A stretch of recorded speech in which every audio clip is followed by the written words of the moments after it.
Buat kalian yang mau mensupport channel ini dengan donasi, atau emang sekedar mau beli mimin kopi, kalian bisa pilih antara Super Thanks atau Saweria. Gue sih nggak masalah kalian pilih yang mana. Cuma kalau bisa, lewat Saweria aja. Soalnya kalau YouTube, potongannya gede, 30%. Kalau Saweria, cuma 5%. Untuk link Saweria, kalian bisa klik aja di atas kanan nih. Atau bisa cek di kolom deskripsi. Tapi kalau mau support, nggak harus donasi kok. Dengan kalian nonton sampai habis, dan memberikan like pada video ini, itu udah ngebantu banget buat support channel ini. Oh iya, kalian juga bisa join nih ke grup Telegram komunitas cerita manhwa yang baru. Untuk linknya, gue tampilin di layar ya. Tapi kalau malas ngetik, cek aja kolom deskripsi.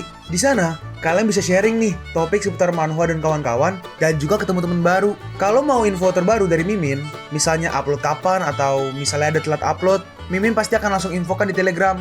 Makanya, jangan lupa join ya. Gak perlu berlama-lama lagi, kita mulai aja ceritanya.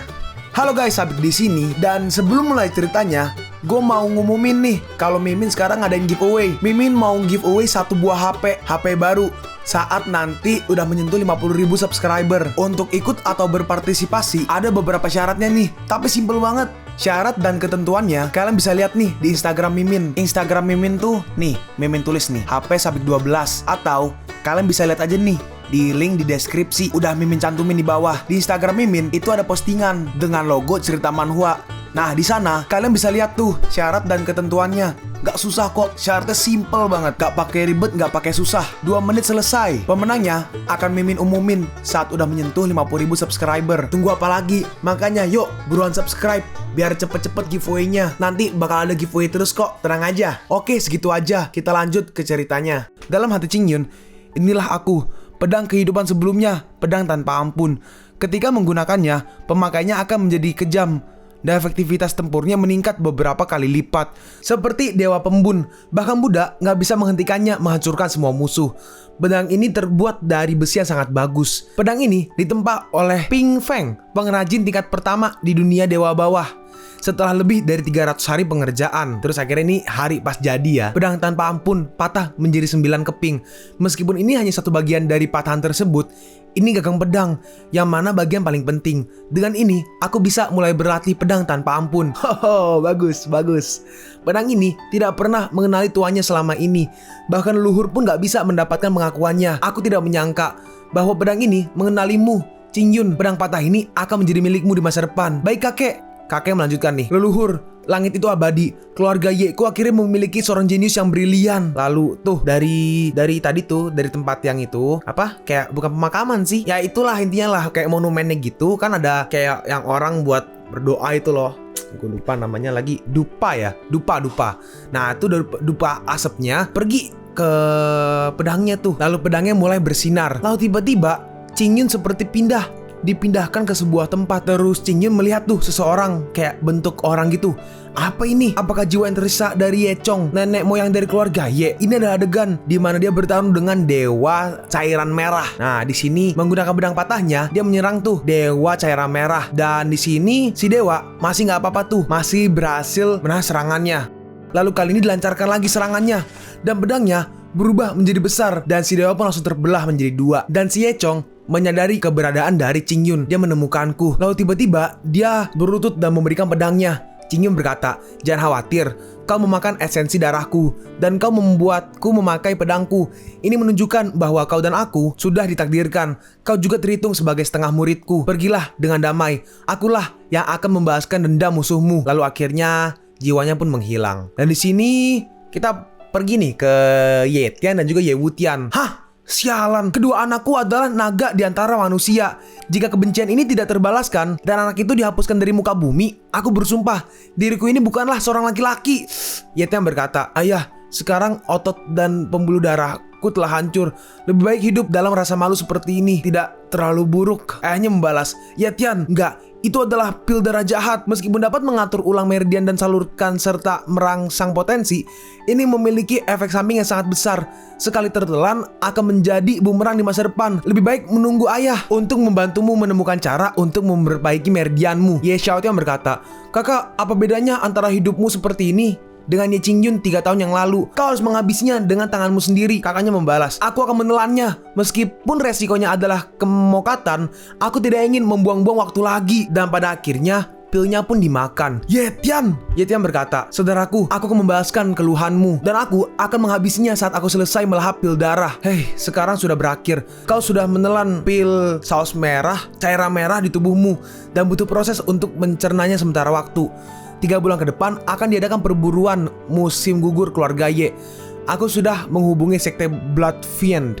Ketika kita bertemu dia dalam ataupun di luar, tidak masalah untuk menghancurkan bajingin kecil ini. Ye Tian bertanya, apa kita menghabisnya dengan bantuan Sun Chong? Hehe. Ye Qingyun benar-benar tidak pernah berpikir bahwa orang yang merusak meridiannya saat itu salah satunya dari Sun Chong. Ini jauh lebih menarik. Dan sekarang kita pergi ke Qingyun. Lao Huaci, kita bertemu lagi. Di kehidupan sebelumnya, kau mengikutiku dan menghabisi terlalu banyak musuh. Tubuh pedang ini menjadi penuh dengan roh jahat. Sayang sekali kau pecah menjadi 9 bagian. Tapi jangan khawatir, aku akan menemukannya satu persatu. Lalu tiba-tiba hujan petir nih. Hujan badai. Cocok untukku berlatih Thunder Seal. Lalu di hujan itu, kita lihat di sini ada 2 orang nih yang sedang widih, so sweet. Tapi cowok-cowok ya. Satu payung berdua. Orang yang kiri berkata, "Lihat, hujan turun sangat deras. Namun pria itu konyol dan berlari keluar untuk terjebak dalam hujan." Melihatnya seperti itu, 80% dari mereka mungkin karena putus cinta. Tanyakan pada dunia apa itu cinta dan ajarkan tentang hidup dan mati. Tapi aku pernah mendengar seni bela diri menguatkan tubuh dengan kekuatan guntur. Pria ini berlari keluar kota. Mungkinkah? Penguatan tubuh. Bahkan aku aja gak bisa melakukan langkah ini. Di kota kiamat ini, aku yakin gak ada yang sanggup untuk melakukannya. Nah, orang ini guys, orang ini adalah tua muda pertama keluarga Hai. Berarti saudara dari Hai Mingyue. Nah, orang yang bareng si tua muda nih, gak kasih tau lagi namanya, sama tua muda nih merespon nih. Benar juga. Iya, di kota kiamat gak ada pria muda yang secara fisik lebih kuat dari Tuan Hai. Tuan Hai kita dikenal sebagai iblis. Tubuh guntur, bermimpi di siang bolong.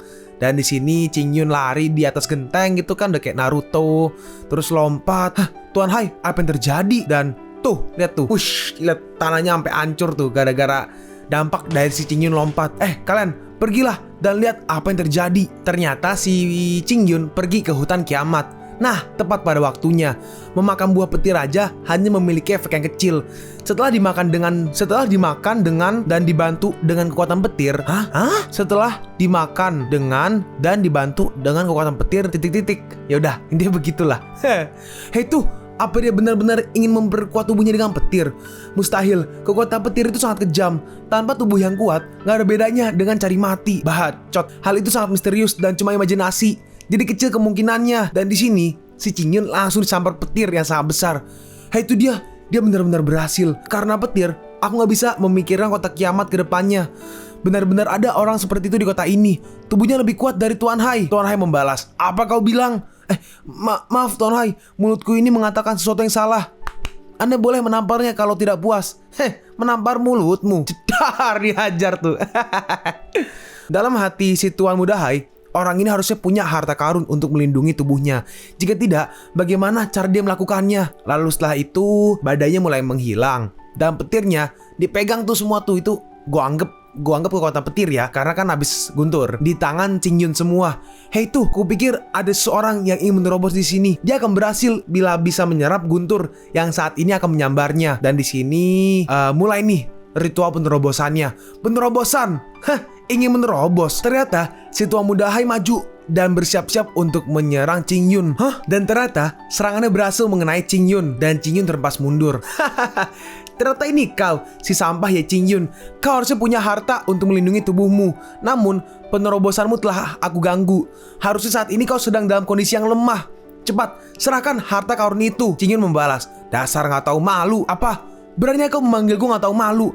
Ya Qingyun, sebenarnya aku ingin melepaskanmu, tapi kau menghinaku di depan banyak orang. Bagaimana bisa aku membiarkanmu pergi begitu aja? Qingyun membalas, "But, kalau mau gelut, kui maju." Kui maju. Bukankah kau itu maniak bertarung? Hari ini akan kuhancurkan kau dengan tanganku sendiri. Si Tua Muda Hai membalas, bermulut besar juga kau rupanya. Apakah menurutmu julukanku itu hanya pepesan kosong belaka? Aku akan menggunakan kekuatan tubuhku untuk mengalahkanmu. Di sini mereka berdua beradu serangan, beradu tinju. Dan yang kalah, yang terhempas mundur adalah si Tua Muda Hai. Sampai-sampai dia muntah cairan merah. Hei itu, apa? Hai Yiming dipukuli sampai muntah cairan merah? Oke, namanya Hai Yiming. apakah orang yang bertarung dengan tuan mudamu itu adalah sampah dari keluarga Ye? Orang karena merespon, iya, aku gak menyangka bahwa tuan mudaku bisa terluka. Bukankah itu artinya tuan mudaku dikalahkan oleh sampah keluarga Ye? Hah? Kau menjijikan. Kau bilang hanya adu kekuatan fisik, tapi kenapa kau malah memakai artefak bela diri? Hah? Dengar itu si Qingyun bingung. Terus seseorang berkata, sangat tercela. Gak heran tuan muda Hai ini bisa mendapatkan luka karena pukulanmu tadi. Iya benar, ya Qingyun, kau sangat tahu malu. Kau menyakiti tuan mudaku dengan benda asing yang kau sembunyikan itu. Dasar sampah keluarga Ye. Kau bertarung denganku dengan cara yang licik. Dan di sini Qingyun pun maju. Dasar idiot. Dalam hati si tuan muda Hai Yiming, orang ini sangat kuat. Petualang macam apa yang telah dia lalui selama ini? Aku gak ingin pelatihan tubuhku selama 20 tahun menjadi sia-sia. Bagaimanapun caranya, aku harus menghabisinya hari ini. Hanya bisa menggunakan kekuatan spiritual. Hei, ya Qingyun, karena kau begitu gak tahu malu, jangan salahkan aku karena kejam. Manusia hina, mokatlah untukku. Terus ini orang yang baju merah berkata, Hai Yiming yang gila akan kekuatan fisik benar-benar menggunakan kekuatan spiritualnya. Bukankah ini kompetisi fisik untuk siapa yang lebih baik? Yang kiri membalas, Bat, ya Qingyun, limbah ini sangat hina. Tentu saja tuan muda Hai ingin menggunakan kekuatan spiritualnya untuk melenyapkan bahaya bagi orang-orang. Iya benar-benar itu, demi orang-orang. Tuh, ada yang itu guys, yang pakai apa? Orang misterius yang kemarin tuh, yang dikirim. Dia berkata nih, semuanya pertemuan ini adalah takdir. Hari ini langit indah. Setelah hujan musim semi begitu menyegarkan, bahkan lebih beruntung bertemu dengan dua putra dari keluarga Ye Chiahai yang saling berkelahi. Yang kiri bertanya, katakan apa maksud perkataanmu? Gini, ayo dipilih. Buat kalian yang punya duit di akhir pertempuran ini, Tuan Hai yang dikenal sebagai orang gila kekuatan fisik yang akan menang, atau Ye Qingyun, orang yang sebelumnya dianggap sampah keluarga Ye yang akan menang. Orang yang kiri berkata nih, usaha yang bagus. Kau bisa membuat taruhan seperti tempat yang rusak ini. Saya pikir kau terlalu tergila-gila pada uang. Orang misterius membalas nih, apa maksudmu? Apakah kau pikir tuan muda Haimu akan kalah? Kenapa kau tidak bertaruh dia kalah aja? Berisik. Bagaimana mungkin tuan muda Haiku bisa kalah dari sampah? Aku akan bertaruh 10 tael untuk tuan mudaku. Yang merah berkata, yang baju merah berkata, baru aja tuan mudamu dipukuli sampai muntah cairan merah. Apa bisa dia menang? Bawahannya membalas, kali ini kekuatan roh tuan mudaku sudah terluka. Bagaimana bisa kita kalah? Ya itu benar. Aku bertaruh pada tuan muda Hai. Ya aku juga. Aku benar-benar gak mengerti tindakan tuan muda Ye yang gak tahu malu meminjam benda asing untuk menyakiti orang. Ya, aku juga bertaruh untuk tuan muda Hai. Tentu saja, limbah ya limbah, gak ada kemenangan sama sekali. Kita lihat tuh, yang di kiri itu Qingyun punya bet. Yang kanan yang ngebet ke si tuan muda Hai. Yang ngebet Qingyun gak ada sama sekali. Ya udah, jika itu yang terjadi, aku akan bertaruh si limbah yang akan menang. Nah, di sini si orang misterius karena udah tahu si Qingyun kuat, dia ngebet di Qingyun guys. Jadi satu lawan berapa orang tuh. Terus di sini kan tadi kan si Tuan Hai maju, lalu tiba-tiba menghilang nih si Qingyun dan ternyata ada di belakangnya. Apa? Dia menghilang. Pukulan pisau dan si Tuan muda Hai langsung dihajar dan langsung tumbang. Terus langsung nih duit semua orang diambil. Maaf, sudah ditutup dan tidak ada lagi taruhan. Tuan Hai, Tuan muda Hai, lakukanlah yang terbaik. Go, kalahkan dia. Dia itu cuma pecundang. Dan di sini tuan muda Hai langsung dihajar lagi ke tembok tuh, ke batu. Hei, itu bagaimana mungkin ini bisa terjadi? Aku pikir sebelumnya kau bilang kalau tuan muda itu gak mungkin kalah. Ya, aku bertaruh sepenuhnya pada tuan mudamu. Apakah tuan mudamu baik-baik aja? Apa bisa kau memberinya semangat? Sial. Lalu si tuan muda Hai menyiapkan serangannya nih. Dan kali ini ada berbentuk apa tuh? Burung elang atau burung kakak tua? Kakak tua. Burung elang kalau enggak apa sih yang yang kalau malam bangun siangnya turu. Gue lupa bahasa Indonesia, cuma kalau bahasa Inggrisnya kan owl. Limbah Ye Qingyun, pergilah ke neraka. Hei lihat, itu tuan muda Hai mengeluarkan roh seni bela dirinya. Iya, gak banyak lawan yang bisa membuat tuan mudaku mengeluarkan roh bela dirinya. Lawan ini hanya memiliki satu tujuan, dan itu adalah kematian. Ayo tuan muda Hai, semangat. Ayo hajar dia. Tuan muda Hai yang terkuat.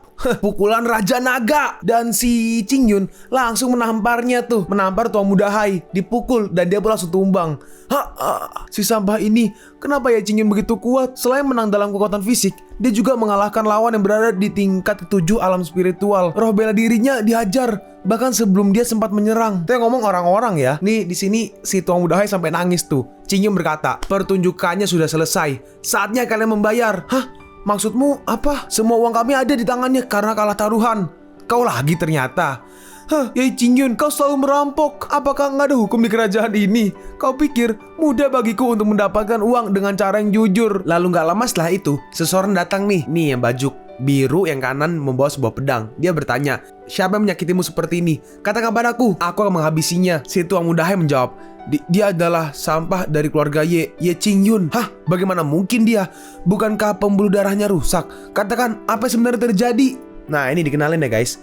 Orang ini adalah saudara laki-laki dari Hai Mingyue. Namanya Hai Ming. Oh, Hai Ming doang namanya. Namanya Hai Ming doang. Kalau yang kemarin kan Hai Mingyue. Nah, ini Hai Mingyue, Hai Yiming. Yang ini Hai Ming.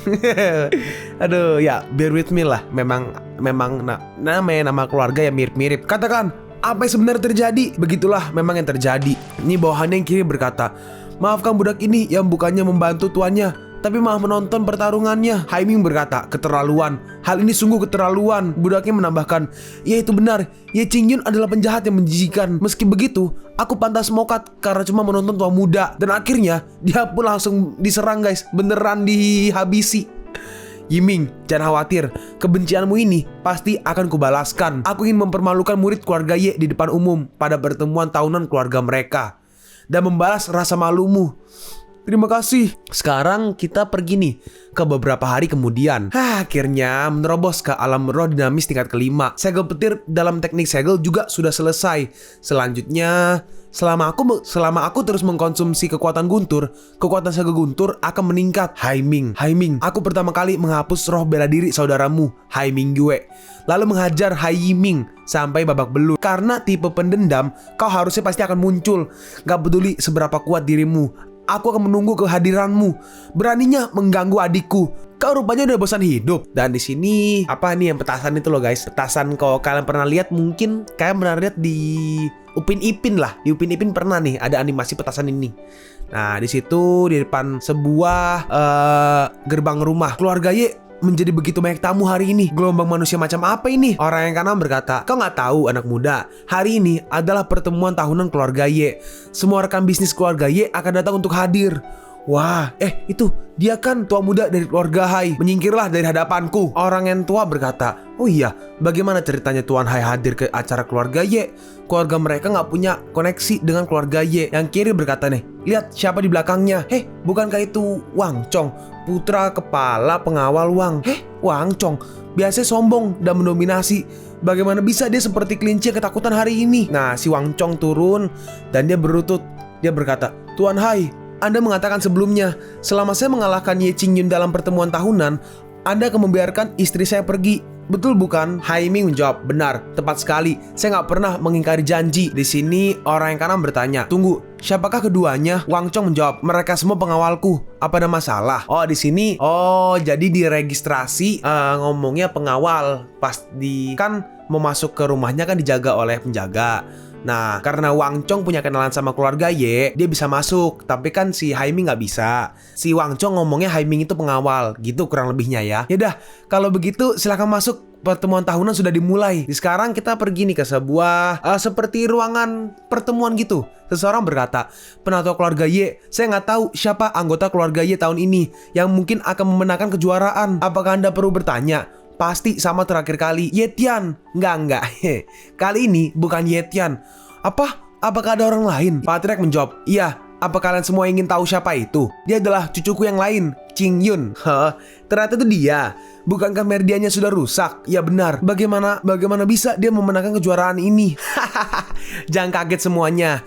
Cucuku, otot dan venanya telah pulih, bahkan lebih baik dari sebelumnya.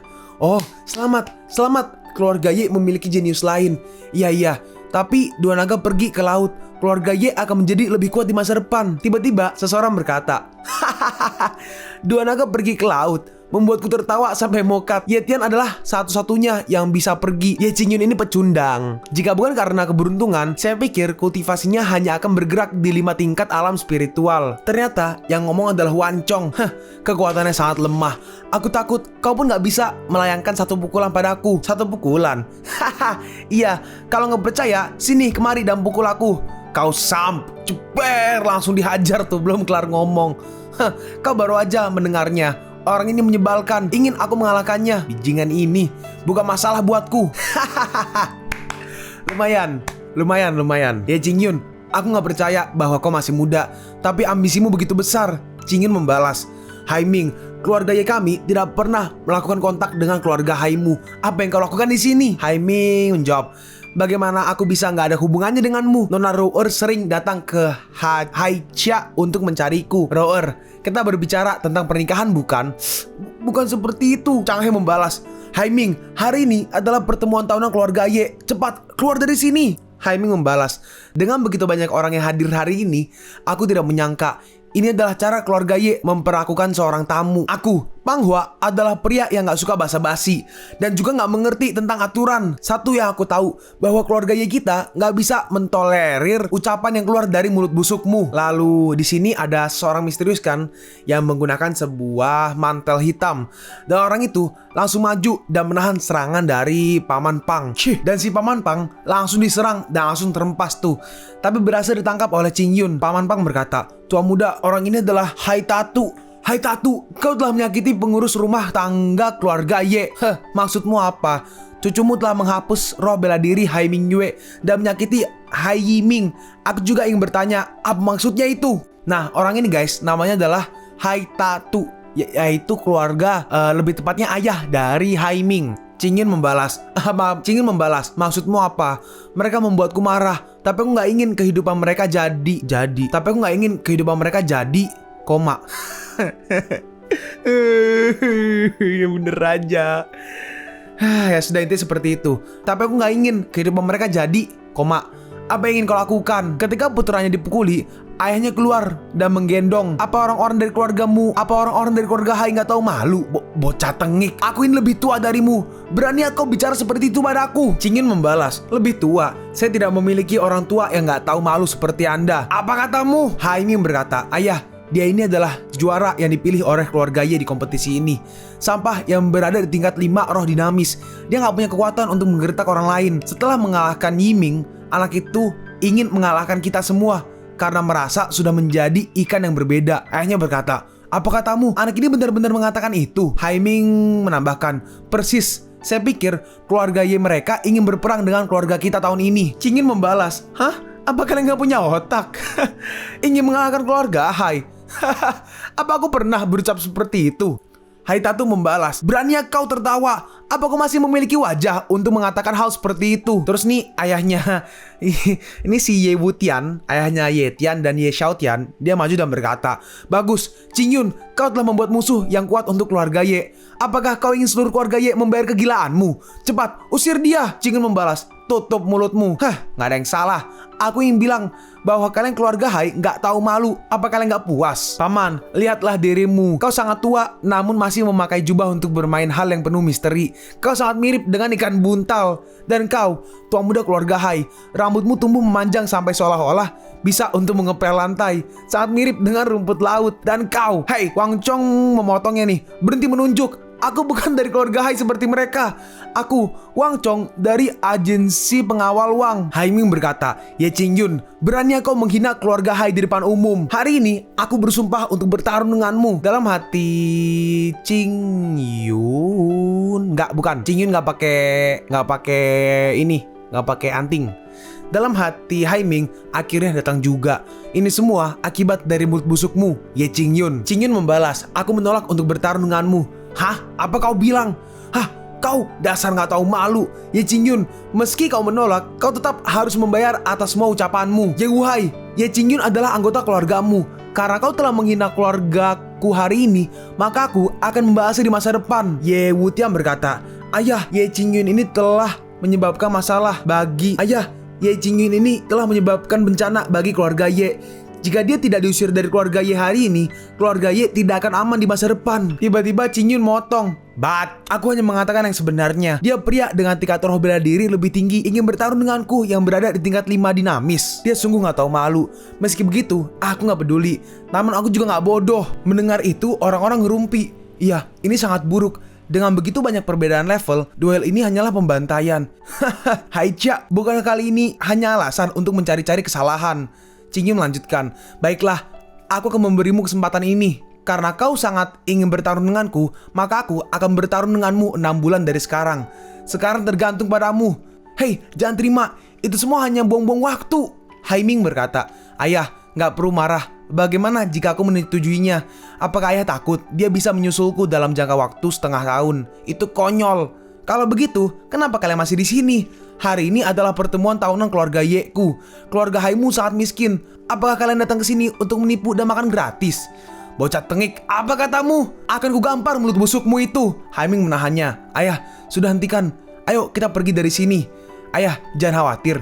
Dia hanya bisa hidup selama setengah tahun. Gak perlu peduli dengan orang yang akan mati. Ayahnya merespon. Tapi kata-kata yang keluar dari mulut bocah ini sangat busuk, membuatku sangat marah. Ye Qingyun, buka telingamu lebar-lebar dan dengarkan ini. Dalam 6 bulan ke depan, berhati-hatilah dan jangan mau terlalu dini. Karena setelah setengah tahun, kepalamu akan tergantung di rumah keluarga Haiku. Dalam hati si He Wutian, hehehe, sungguh konyol.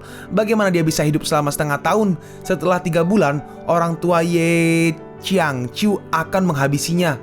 Qingyun merespon nih, hati-hati di jalan paman kepala ikan buntal. Kau membuatku darah tinggi. Apa nggak bisa kau melihat kami yang telah berbelas kasih? Jika tidak, aku bisa aja menghajarmu sampai mokat sekarang. Lalu ini pertemuannya harusnya mau kelar ya, karena orang-orang udah pada pamit tuh. Orang yang kiri berkata, Tuan Muda Ye sungguh tidak diduga. Selain meridiannya pulih, Anda juga lebih berani dibanding tahun lalu. Masa depan keluarga Ye kini sangat bergantung pada Anda. Qingyun merespon, terima kasih tuan-tuan. Dalam hati Qingyun, pertemuan tahunan keluarga Ye telah berakhir. Dan dalam 6 bulan ke depan, aku harus meningkatkan kemampuan bela diriku. Dengan keterampilan kehidupan sebelumnya dan pedang tanpa ampun, seharusnya nggak sulit. Terus Roer datang tuh. Kakak, jangan terlalu capek. Makan dulu semangkuk sup ini. Terus tiba-tiba, aduh, Roer, ulurkan tanganmu.